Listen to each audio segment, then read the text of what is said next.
अगर कोई आपसे कहे कि जंगल नाम लेता है तो क्या आप यकीन करोगे? दीर्घ वन, वो जगह जहां लोग मरते नहीं, भुला दिए जाते हैं। यहां 27 लोग गायब हुए और सबको पता था, पर कोई बोला नहीं। फिर आया एक लड़का जिसका काम था सिर्फ नाम लेना। हर नाम के साथ एक मौत और एक सच जिंदा होता गया। मैं दुल्हन नहीं हूं, मैं सवाल हूं, और अगर तुम चुप रहे तो अगला नाम तुम्हारा भी हो सकता है। हेलो दोस्तों, आप सुन रहे हैं खूनी डायरी। कहानी आगे बढ़ने से पहले मैं आपसे एक बात कहना चाहता हूं। हॉरर कहानियां आपने बहुत सुनी होंगी, लेकिन इस कहानी में कुछ अलग है। यहां सिर्फ डर नहीं मिलेगा, बल्कि वो एहसास भी जो अंधेरे में साथ साथ सांस लेता है। वो खामोशी जिसमें आवाज छुपी होती है, और वो परछाइयां जो दीवार से चिपक कर आपको तकती रहती हैं। तैयार हो जाइए, क्योंकि खूनी डायरी का हर पन्ना किसी न किसी राज और किसी न किसी लाश से जुड़ा हुआ है। अगर हिम्मत है तो चलिए बिना देरी किए बढ़ते हैं कहानी की तरफ। रात के ठीक 12:07 पर जब पूरा गांव नींद में डूबा हुआ था, तभी शिवपुर गांव के शमशान की तरफ से एक शादी का शंख बजने की आवाज आई। लेकिन उस शमशान में पिछले 22 साल से कोई शादी नहीं हुई थी, और वहां जाने वाला हर इंसान वापस नहीं आया था। गांव के कुत्ते एक साथ रोने लगे, पीपल के पत्ते बिना हवा के हिलने लगे, और मंदिर की घंटी अपने आप बज उठी। आज फिर वही रात है। बूढ़े पंडित हरिदत्त की नींद टूट गई। उसने कांपते हाथों से कैलेंडर देखा। अमावस्या, तीसरी तिथि। उसका चेहरा पीला पड़ गया, क्योंकि यही वो रात थी जिस रात प्रेत विवाह पूरा किया जाता था। हे भगवान, आज फिर किसी जिंदा इंसान को मौत से बांधा जाएगा। शहर से आया एक लड़का, आरव, उम्र लगभग 27 साल। मां की मौत के बाद पहली बार गांव लौटा था। उसे क्या पता था, जिस घर में वो ठहरा है, उसी घर में 22 साल पहले एक लड़की की शादी हुई थी, और दुल्हा लाश बनकर लौटा था। पहली रात आरव जैसे ही सोने गया, तभी उसे महसूस हुआ कि कोई उसके सिरहाने खड़ा है। धीरे धीरे ठंडी सांस की आवाज, और फिर एक आवाज, तुम आ गए हो, अब मेरी शादी पूरी होगी। आरव ने झटके से आंखें खोली। कमरे में कोई नहीं था, लेकिन आईने में एक दुल्हन खड़ी थी। लाल साड़ी, टूटा हुआ मंगलसूत्र, और आंखों से बहता हुआ काला पानी। आरव चीख पड़ा। आईना अचानक टूट गया, कमरा अंधेरे में डूब गया, और जमीन पर खून से लिखा था, वचन अधूरा है। गांव का रहस्य। शिवपुर गांव में एक कानून है, जिस लड़की की शादी मरने के बाद होती है, उसकी आत्मा तब तक मुक्त नहीं होती जब तक उसका वचन पूरा ना हो, और ये वचन किसी जिंदा इंसान से विवाह। अगली सुबह जब आरव ने यह सब बताया तो पूरा गांव चुप हो गया। किसी ने उसकी आंखों में नहीं देखा, और तभी बूढ़ा पंडित बोला, जिसे उसने देख लिया वही चुना गया है। सुबह की धूप शिवपुर गांव में नहीं उतरती थी, जैसे सूरज भी इस जगह से डरता हो। आरव आंगन में बैठा था, हाथ में टूटा हुआ आईने का टुकड़ा, जिस पर अब भी हल्की सी लाल लकीर दिख रही थी। वो खून नहीं था, वो सिंदूर था। पंडित हरिदत्त का सच। पंडित धीरे धीरे आरव के पास आए। उनकी आवाज कांप रही थी। 22 साल पहले इसी दिन एक लड़की की शादी करवाई गई थी, लेकिन दुल्हा जिंदा नहीं था। आरव ने झटके से सिर उठाया। क्या मतलब? पंडित ने जमीन पर उंगली से एक नाम लिखा, सावित्री। सावित्री, प्रेत दुल्हन। सावित्री गांव की सबसे सुंदर लड़की थी। उसकी शादी तय हुई थी, लेकिन शादी से एक रात पहले उसका दुल्हा शमशान के रास्ते में मर गया। गांव वालों ने डर के मारे मरी हुई अर्थी के साथ उसकी शादी करवा दी, और वहीं से शुरू हुआ प्रेत विवाह का श्राप। आरव का कनेक्शन। आरव के कानों में अचानक आवाज गूंजने लगी, तुमने मुझे देखा क्योंकि तुम मेरा अधूरा वचन हो। उसका सिर घूमने लगा और तभी पंडित बोला, आरव, तुम सावित्री के दुल्हे के वंश से हो। सच्चाई का झटका। आरव का दिल जोर जोर से धड़कने लगा। उसकी मां ने मरने से पहले कहा था, कभी शिवपुर मत जाना, क्योंकि आरव के दादा सावित्री के लिए चुने गए थे लेकिन भाग गए थे, और अब वो वचन आरव को पूरा करना था। रात की दस्तक। उसी रात गांव में फिर से शंख बजा। इस बार हर घर के दरवाजे अपने आप खुलने लगे और शमशान से आती आवाज, दुल्हा तैयार है। आरव का कमरा। दिया अपने आप जल उठा। दीवारों पर शादी के साए नाचने लगे और पीछे से ठंडी उंगलियां। सावित्री इस बार सामने खड़ी थी। उसकी आवाज फुसफुसाहट थी, इस बार कोई भागेगा नहीं। उस रात शिवपुर गांव में कोई सोया नहीं था। हर घर की खिड़की अपने आप खुली हुई थी और हर आईने में एक ही चेहरा दिखाई दे रहा था, सावित्री। शमशान की तैयारी। शमशान घाट पर सूखी लकड़ियां अपने आप सजने लगी। दिए हवा के बिना जल रहे थे और जमीन पर खून से बने थे 7 फेरे के निशान। पंडित हरिदत्त कांपते हुए बोले, ये विवाह आग के चारों ओर नहीं, मौत के चारों ओर होगा। आरव की हालत। आरव के हाथों में काले धागे से बंधा हुआ एक टूटा कड़ा था जो उसकी मां ने मरने से पहले दिया था। जैसे ही वो शमशान पहुंचा, कड़े में दरार पड़ गई। मतलब साफ था, अब कोई रक्षा नहीं बची थी। दिखाई देने लगे मृत लोग। शमशान की अंधेरी परछाइयों से एक एक करके लोग निकलने लगे।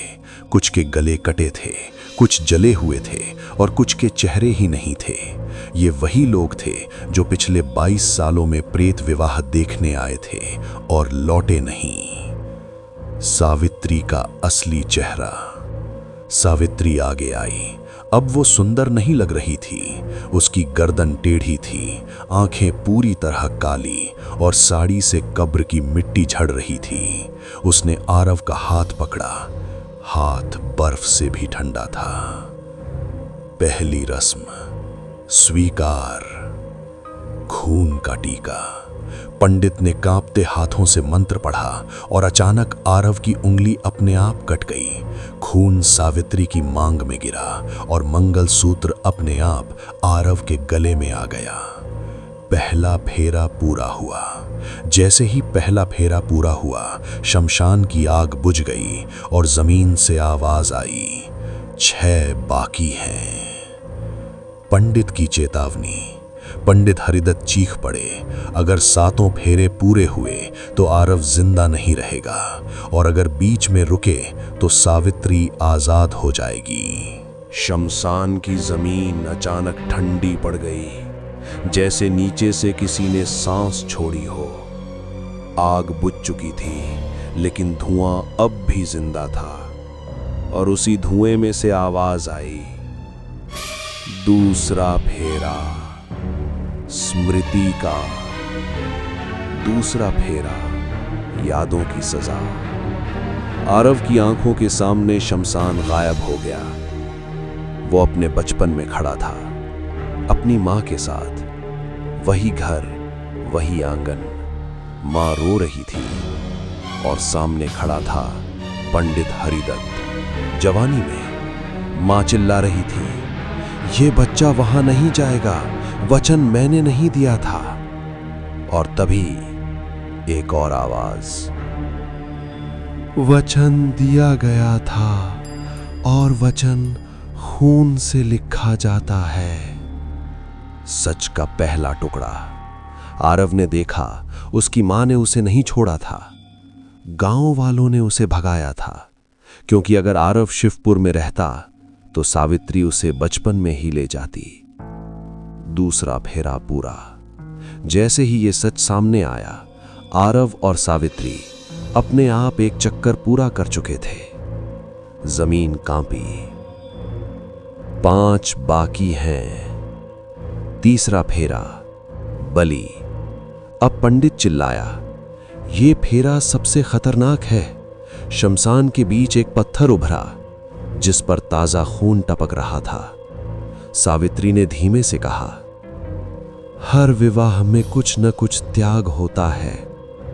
किसकी बलि? अचानक भीड़ से एक औरत आगे आई। आरव की बुआ, जो 15 साल पहले मर चुकी थी। उसकी आंखें खाली थीं और गले में रस्सी के निशान। मुझे चुना गया था, लेकिन मैं भाग नहीं पाई। तीसरा फेरा पूरा। बुआ पत्थर में समा गई और खून ने रास्ता बना लिया।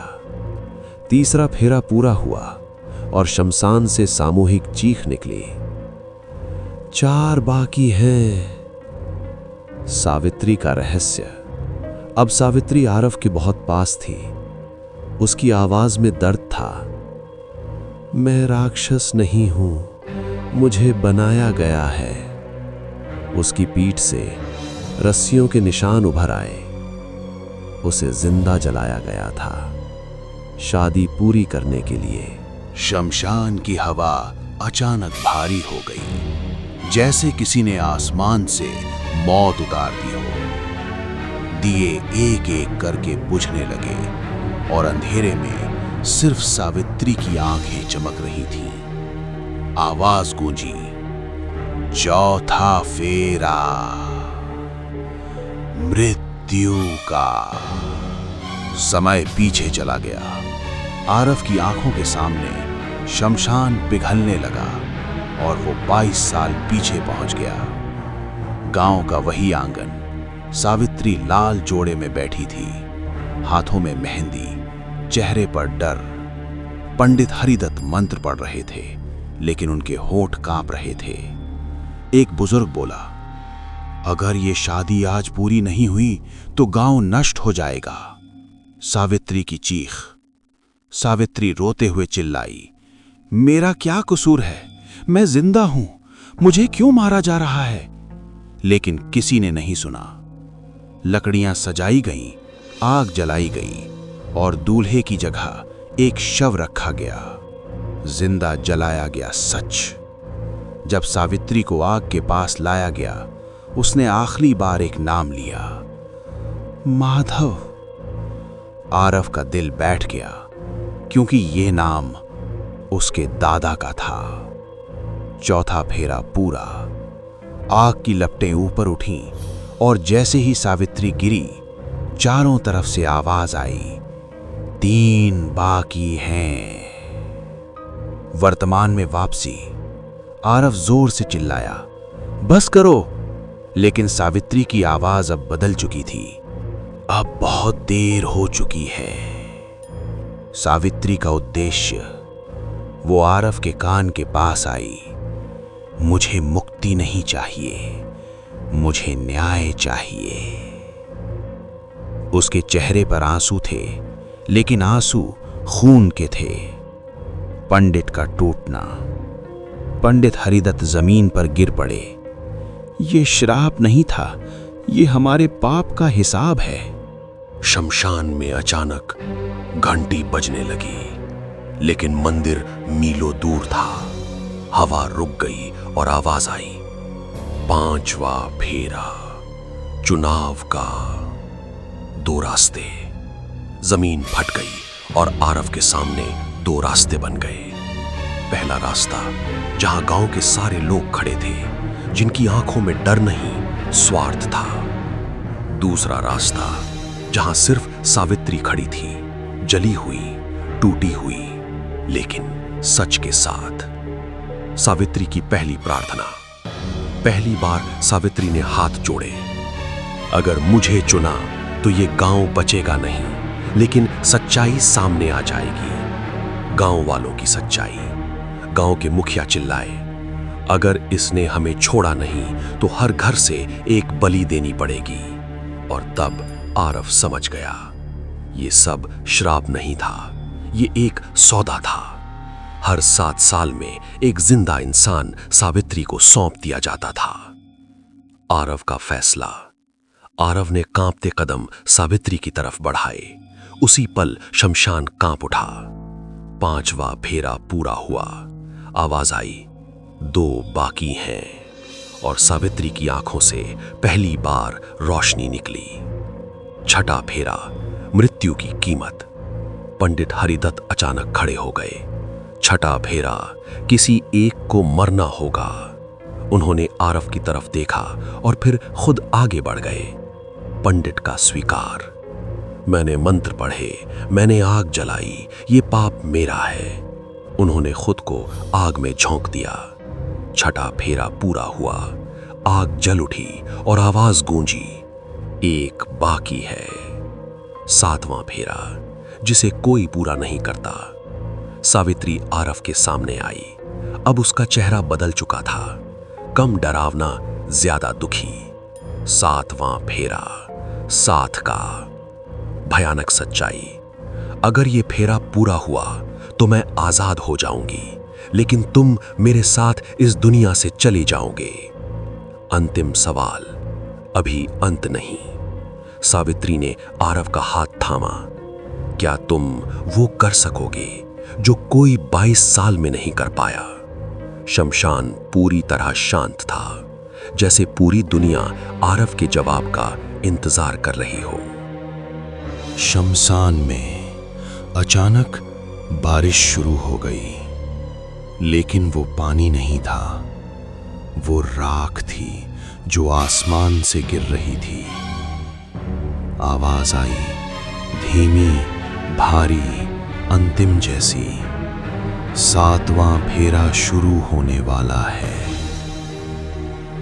आरव के सामने आखिरी सच। आरव की आंखों के सामने एक और दृश्य खुला। उसकी मां आधी रात शमशान में खड़ी थी। सामने सावित्री थी, कमजोर, जली हुई, टूटती हुई। मां रोते हुए बोली, मैं अपना बेटा नहीं दूंगी, चाहे मुझे अपनी जान ही क्यों ना देनी पड़े। मां ने अपनी कलाई काटी और खून से जमीन पर लिखा, मेरा बेटा नहीं। और सावित्री ने पहली बार किसी इंसान को छुआ था बिना उसे मारे। मैं वचन देती हूं, जब तक ये बेटा खुद ना आए, मैं उसे नहीं लूंगी। आरव टूट गया। आरव की आंखों से आंसू बह निकले। उसने सावित्री की तरफ देखा। मेरी मां ने तुम्हें रोका था, तुम रुक क्यों गई? सावित्री की आवाज कांप रही थी, क्योंकि पहली बार किसी ने मुझे इंसान समझा था, राक्षस नहीं। 7वां फेरा, असली नियम। अब आवाज बदली। 7वां फेरा तभी पूरा होगा जब दूल्हा स्वेच्छा से साथ चले। कोई जोर नहीं, कोई मंत्र नहीं, कोई बलि नहीं, सिर्फ चुनाव। गांव वाले घुटनों पर आ गए, हमें माफ कर दो, इसे मत ले जाओ। लेकिन अब उनकी आवाजों में डर था, पछतावा नहीं। सावित्री ने आरव की हथेली खोली, उसमें राख रखी। अगर तुम मेरे साथ आए तो ये गांव आज जल जाएगा। फिर दूसरी हथेली में एक छोटा दीपक। और अगर तुम यहां रुके तो मैं अधूरी ही रह जाऊंगी, हमेशा के लिए। समय रुक गया। ना हवा चल रही थी, ना आवाज थी, न दुनिया, सिर्फ आरव और उसका फैसला। उसने दीपक की तरफ देखा, फिर राख की तरफ और फिर सावित्री की आंखों में। आरव की उंगलियां कांप रही थीं। दीपक और राख दोनों उसके हाथ में थे। पूरा शमशान सांस रोके खड़ा था। और तब आरव ने दीपक नीचे रख दिया, लेकिन उसने राख को भी फेंका नहीं। सावित्री चौंकी। ये क्या कर रहे हो? आरव की आवाज भारी थी। मैं तुम्हारे साथ मरने नहीं आया और ना ही तुम्हें अधूरा छोड़ने। शमशान में पहली बार सन्नाटा टूट गया। तीसरा रास्ता। जमीन कांपी और पंडित की जली हुई राख से एक नई आवाज निकली, जिसने दोनों को चुना। उसने तीसरा रास्ता खोल दिया है। प्राचीन नियम। शमशान की दीवार पर आग से शब्द उभरे। यदि दूल्हा जीवन और मृत्यु दोनों को नकारे तो आत्मा मुक्त नहीं होगी, पर सच अमर हो जाएगा। सावित्री का डर। पहली बार सावित्री पीछे हटी। सच अमर हुआ तो मेरा दर्द सबकी आत्मा में फैल जाएगा। आरव ने उसकी तरफ देखा। नहीं, तुम्हारा दर्द सबकी सजा बनेगा।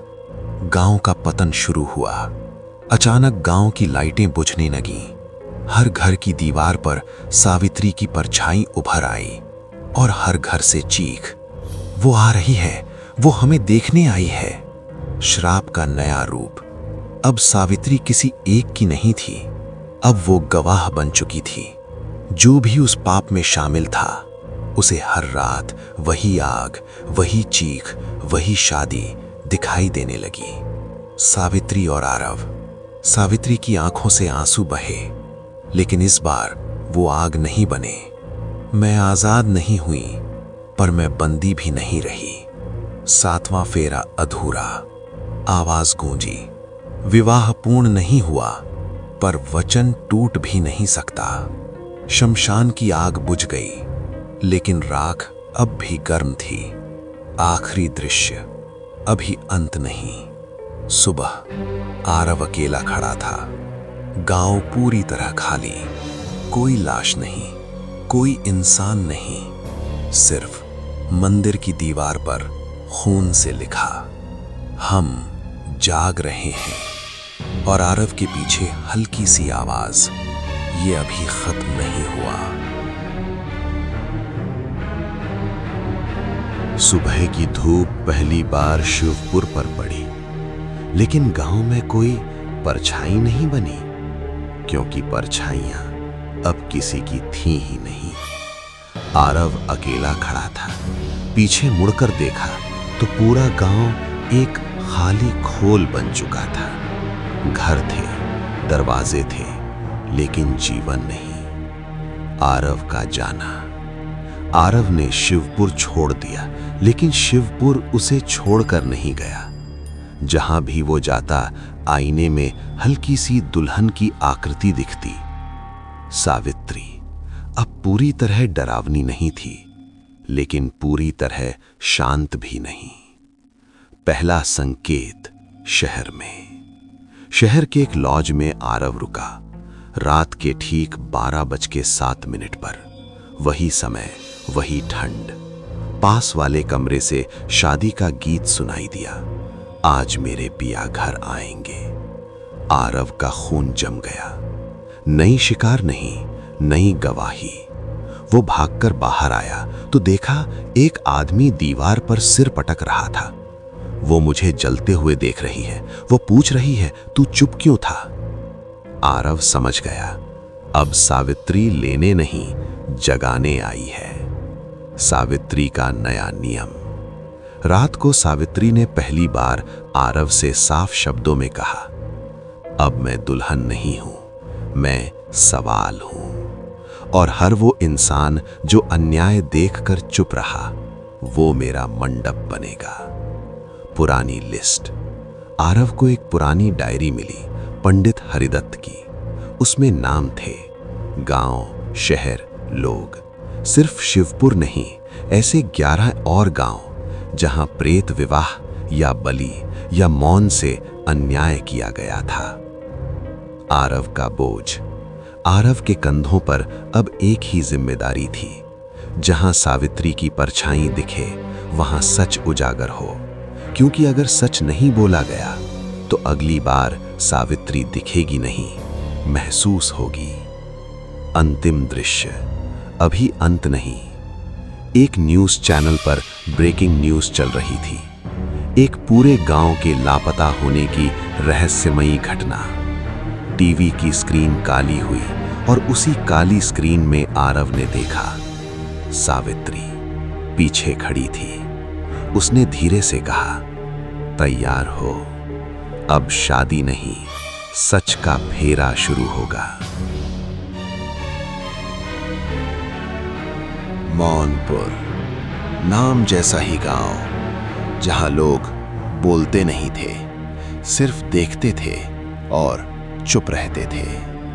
आरव जब वहां पहुंचा तो सबसे अजीब बात यह थी, कोई मंदिर की घंटी नहीं, कोई शादी का शोर नहीं, कोई रोने की आवाज नहीं, लेकिन हर घर के बाहर एक लाल धागा बंधा था।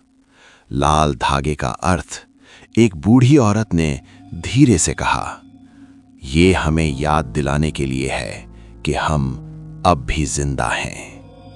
आरव ने पूछा, और वो? औरत ने बिना देखे जवाब दिया, जो जलाए गए वो अब याद दिलाने आते हैं। सावित्री की पहली पूरी मौजूदगी। इस बार सावित्री आईने में नहीं दिखी, परछाई में नहीं दिखी, वो सीधे सड़क पर खड़ी थी। सफेद साड़ी, बिना जले निशान, बिना खून, लेकिन आंखों में वही आग। यहां किसी ने मुझे नहीं बुलाया, लेकिन सब मुझे जानते हैं। 13 साल पुराना अपराध। मौनपुर में 13 साल पहले एक लड़की, नैना, उसने पंचायत के खिलाफ आवाज उठाई थी, बलि के खिलाफ, जबरन विवाह के खिलाफ। अगली सुबह वो नदी में मिली, डूबने की कहानी बना दी गई। सच जो सब जानते थे, पूरा गांव जानता था, नैना मरी नहीं थी, मारी गई थी, लेकिन किसी ने बोला नहीं, और यही मौन अब श्राप बन चुका था। सुबह होते ही मौनपुर की गलियों में लोग जमा होने लगे, लेकिन कोई शोर नहीं, कोई बहस नहीं, सिर्फ उंगलियां उठी हुई थीं। सबकी उंगली आरव की तरफ। पंचायत का फैसला। मुखिया ने ठंडी आवाज में कहा, जहां ये लड़का जाता है वहां आत्माएं जागती हैं, ये अपशकुन है। भीड़ ने एक साथ कहा, इसे गांव से निकालो। वही पुरानी गलती। आरव कांप उठा, क्योंकि उसने ये दृश्य पहले देख लिया था। बिल्कुल ऐसा ही सावित्री के साथ हुआ था, नैना के साथ हुआ था। एक ही तरीका, एक ही भीड़, एक ही मौन। सावित्री की चेतावनी। सावित्री पहली बार गुस्से में थी, उसकी आवाज हवा फाड़ रही थी। अगर आज भी ये चुप रहे तो ये गांव शिवपुर से भी बुरा होगा। नैना का सच। नदी के किनारे आरव को एक पुराना मोबाइल मिला, उसमें आखिरी वीडियो। नैना रोते हुए कह रही थी, अगर मैं मर गई तो याद रखना, सब जानते थे लेकिन कोई बोला नहीं। वीडियो के अंत में पंचायत के चेहरे साफ दिख रहे थे। आरव का टूटना। आरव ने वीडियो सबको दिखाया, भीड़ सन्न रह गई, लेकिन फिर एक आदमी बोला, पुराना वीडियो है, इसे झूठा साबित करो। और बाकी सब फिर चुप। आसमान अचानक काला हुआ, दिन में ही दिए बुझ गए, और नैना की आवाज हर घर से, अब मैं अकेली नहीं हूं। इस बार लोगों ने देखा, दीवारों पर, पानी में, आईनों में नैना और सावित्री साथ खड़ी थीं। सजा का नया रूप। सावित्री बोली, अब मौत नहीं आएगी, अब याद आएगा। जिसने भी नैना को मरते देखा था, उसके सामने हर रात वही दृश्य चलने लगा, बिना रुके, बिना सोए, बिना बचाव। आरव का नया डर। आरव समझ गया, अगर वो साथ रहा तो आत्माएं बढ़ती जाएंगी, अगर वो भागा तो सच मर जाएगा। आखिरी दृश्य, अभी अंत नहीं। रात को आरव स्टेशन पर खड़ा था। ट्रेन आने वाली थी। पीछे से नैना की आवाज, अगर तुम चले गए तो अगली बारी किसी और की होगी। और सावित्री की धीमी फुसफुसाहट, अब तुम सिर्फ गवाह नहीं, मार्ग हो। ट्रेन की हेडलाइट सामने थी और आरव के कदम जमीन में जमे हुए थे। आरव ट्रेन में नहीं चढ़ा।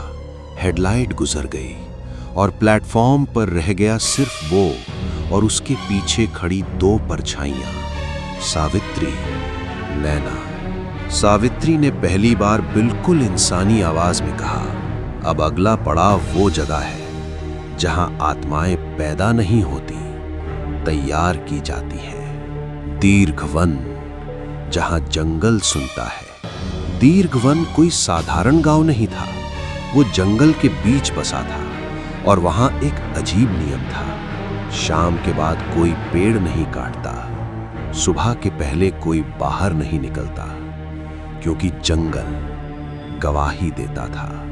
9 साल पुरानी घटना।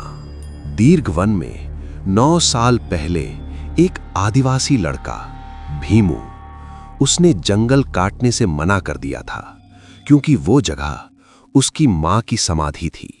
अगले दिन उसे पेड़ से लटका हुआ पाया गया। आत्महत्या बताया गया। जंगल चुप रहा, गांव चुप रहा, शीर की आंख भी चौंकी। जैसे ही आरव ने जंगल में कदम रखा, सावित्री रुक गई। उसकी आंखों में डर था। यहां मुझे भी आने से रोका गया था। पहली बार सावित्री अनजान। नैना ने धीरे से पूछा, तुम भी डरती हो? सावित्री ने जवाब नहीं दिया, लेकिन पेड़ों से एक साथ आवाज आई, डर आत्माओं को नहीं, कैद को लगता है। जंगल का सच। रात को पेड़ों की छाल पर चेहरे उभरने लगे। हर चेहरा एक कहानी, एक चीख, एक मौन। आरव ने गिना 27 चेहरे, 27 आत्माएं, जिन्हें दुर्घटना बना दिया गया था। असली खलनायक। दीर्घवन का सरपंच कोई इंसान नहीं था, वो था एक सौदा। जंगल की जमीन कंपनी को बेचने के बदले हर विरोधी गायब, और हर गायब एक पेड़ के नीचे दबा। आरव की अगली भूमिका।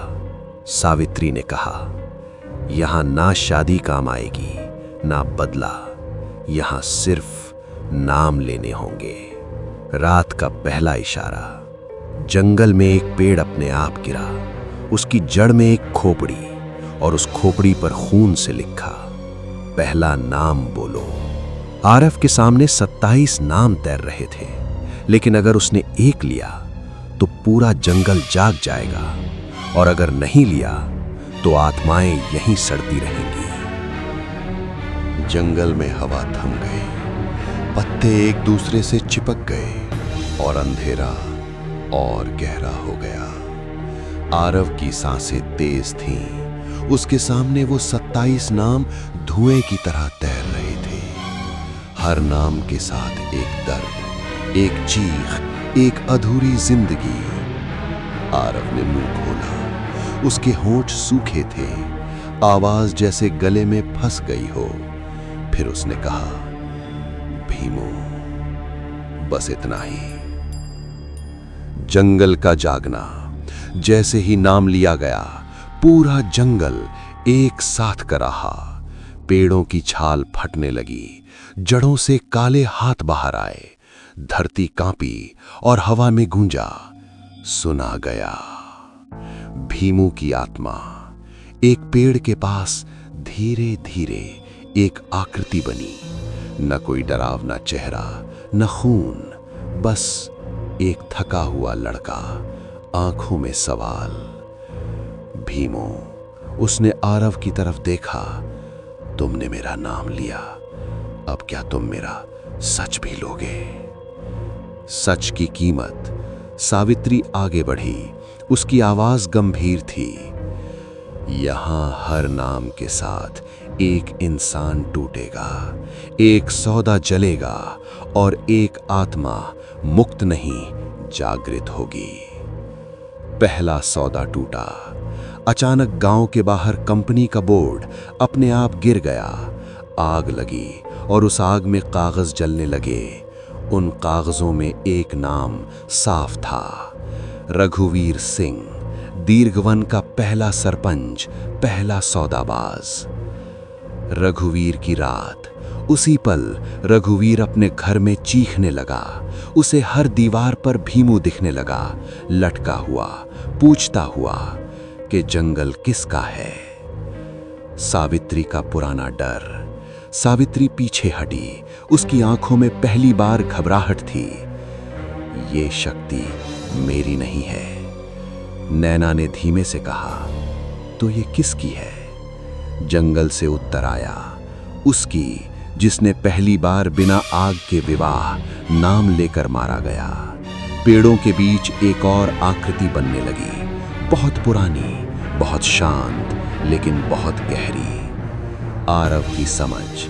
आरव को अब एहसास हुआ, सावित्री अंत नहीं थी, नैना अंत नहीं थी, ये सब शुरुआत थी। और ये जंगल किसी एक की कहानी नहीं, सभी दबाई गई आवाजों का स्रोत था। आखिरी दृश्य, अभी अंत नहीं। भीमू ने आरव की तरफ देखा, अब अगला नाम बोलो। लेकिन इस बार जंगल ने जोड़ दिया, और ध्यान रखना, हर नाम के साथ तुम भी बदलते जाओगे। आरव के हाथ कांप रहे थे और उसकी परछाई अब उसकी जैसी नहीं रही थी। जंगल में रात और गहरी हो गई। चांद पेड़ों के पीछे छिप गया और हवा में एक ही सवाल तैर रहा था, अगला कौन? आरव की परछाई अब जमीन से नहीं जुड़ रही थी, वो पेड़ों की तरफ खिंच रही थी। दूसरा नाम। आरव ने आंखें बंद की और दूसरे नाम को पकड़ा, सोनिया बाई। नाम लेते ही जमीन फट गई। सोनिया की कहानी। सोनिया बाई जंगल की दाई थी। उसने 7 बच्चों को जंगल में पैदा कराया था। जब उसने कंपनी के डॉक्टर को रोका तो कहा गया ये बच्चा नहीं बचेगा। अगले दिन सोनिया बाई नदी में मिली, हाथ में वही बच्चा जिसे उसने बचाया था। जंगल का फैसला। पेड़ों से एक साथ आवाज आई, एक नाम लिया गया तो एक जीवन लिया जाएगा। उसी पल शहर में कंपनी का मुख्य डॉक्टर अपने क्लिनिक में गिर पड़ा। कोई जख्म नहीं, कोई खून नहीं, बस दिल बंद। पहली मौत का असर। नैना कांप उठी, ये तो मौत हो गई। सावित्री ने सिर झुका लिया, ये बदला नहीं है, ये संतुलन है। आरव का बदलना। आरव के हाथ पर एक निशान उभरा, पेड़ की जड़ जैसा। उसकी सांस में मिट्टी की गंध और आंखों में अजीब सी शांति। चेतावनी। भीमू की आत्मा बोली, हर नाम के साथ तुम्हारा कुछ हिस्सा यहीं रह जाएगा। आरव समझ गया, वो नाम ले रहा है लेकिन बदले में खुद कम हो रहा है। जंगल की उत्पत्ति। पहला संकेत। पेड़ों के बीच वो पुरानी आकृति और साफ हुई। एक स्त्री जिसे न जलाया गया न दफनाया गया, उसे भुला दिया गया था। जंगल की आवाज फुसफुसाई, हम उसी की सांस हैं। आखिरी दृश्य। अभी अंत नहीं। दूर कहीं पुलिस की सायरन जंगल तक पहुंच गई। दीर्घवन के लोग अब बाहर निकल रहे थे और हर किसी की जुबान पर एक ही डर, वो नाम लेने वाला आ गया है। आरव ने अपने हाथ को देखा, वो अब पेड़ जैसा सख्त हो रहा था और उसके कान में जंगल की अंतिम फुसफुसाहट, अब रुकना सबसे बड़ा अपराध होगा। जंगल अब शांत नहीं था, वो सुन रहा था। पुलिस की गाड़ियां दीर्घवन के बाहर रुक चुकी थीं, लेकिन कोई अंदर आने की हिम्मत नहीं कर रहा था, क्योंकि पेड़ों पर अब सिर्फ पत्ते नहीं थे, चेहरे थे। 27 आत्माएं, 27 सच। आरव अब जमीन पर खड़ा नहीं था, उसके पैर आधे जड़ बन चुके थे। उसकी नसों में खून नहीं, मिट्टी बह रही थी। तीसरा और आखिरी नाम। भीमों की आत्मा सामने आई। अगर अब नाम लिया तो तुम पूरी तरह जंगल बन जाओगे। सावित्री आगे बढ़ी, पहली बार रोते हुए। बस अब और नहीं, ये पाप मैंने शुरू नहीं किया था और न ही मैं इसे किसी और से पूरा करवाना चाहती हूँ। नैना ने आरव का हाथ पकड़ा। अगर तुम मिट गए तो सच फिर अकेला पड़ जाएगा, सच का सबसे बड़ा नाम। आरव ने आंखें बंद की और आखिरी नाम नहीं, एक सच बोला। मैं नाम नहीं लूंगा। पूरा जंगल कांप उठा। मैं उन्हें मारूंगा नहीं जो पापी हैं, मैं उन्हें जिंदा रखूंगा सच के साथ। जंगल का निर्णय। वो पुरानी स्त्री आकृति जिससे जंगल पैदा हुआ था अब पूरी तरह सामने आई। तुम पहले इंसान हो जिसने बदला नहीं, जिम्मेदारी चुनी। पेड़ों की जड़ें आरव के शरीर से धीरे धीरे पीछे हटने लगीं। श्राप का अंत। जंगल ने अपना न्याय बदला। जिन लोगों ने सौदे किए थे वो मरे नहीं, हर रात वही चीखें सुनने लगे। जिन लोगों ने चुप्पी साधी थी उन्हें सच बोलना ही पड़ेगा, वरना आवाज उनका पीछा करेगी। और आत्माएं बदले में नहीं, साक्षी बनकर मुक्त हुई। सावित्री की मुक्ति। अब सावित्री दुल्हन नहीं थी, उसका जला हुआ शरीर धीरे धीरे रोशनी में बदला। मुझे विवाह नहीं चाहिए था, मुझे कोई मेरा नाम लेने वाला चाहिए था। वो मुस्कुराई, पहली और आखिरी बार, और हवा में घुल गई। नैना का विदा होना। नैना ने आरव की तरफ देखा। अब अगर कोई चुप रहेगा तो वो अकेला नहीं होगा। वो नदी की तरफ गई और पानी शांत हो गया। अंतिम दृश्य। सुबह। दीर्घवन अब भी खड़ा था, लेकिन अब डरावना नहीं, ईमानदार। एक बोर्ड लगा था, यहाँ जंगल है, ये सब याद रखता है। आरव शहर लौट गया।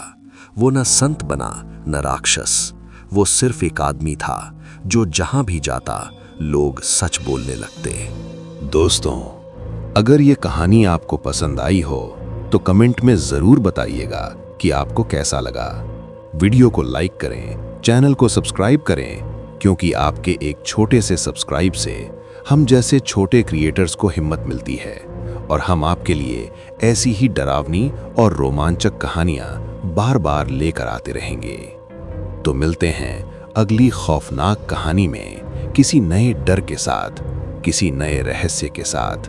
तब तक के लिए अपने दरवाजे बंद कर लीजिए, परछाइयों से दूर रहिए और अपना ख्याल रखिए। शुभ रात्रि और सावधान रहिए।